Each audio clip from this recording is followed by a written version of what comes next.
We have a question from Gaddafi in Singapore, Malaysia, in regards to a circuit he rides at Johor. His question is, the circuit is very bumpy, so what would you recommend for suspension settings for my bike and track experience? Well, Gaddafi, in relation to a bumpy circuit, there's a couple of things you need to consider.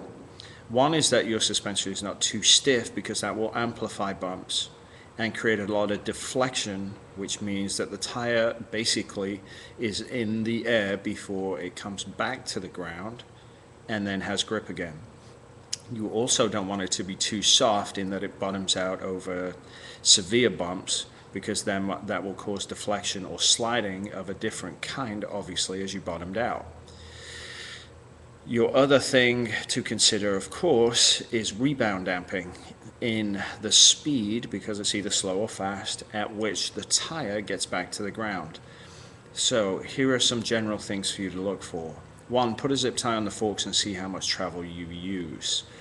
Adjust your spring preload in the forks accordingly so that you're using approximately 2/3 of the travel.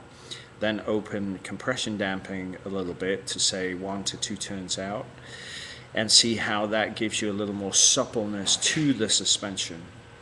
In rebound damping, you want to set that pretty quick so that the tire is back to the ground very quickly and consistently, to give you constant grip so that the bike doesn't feel like it's chattering or pushing or doing something else in regards to that circuit.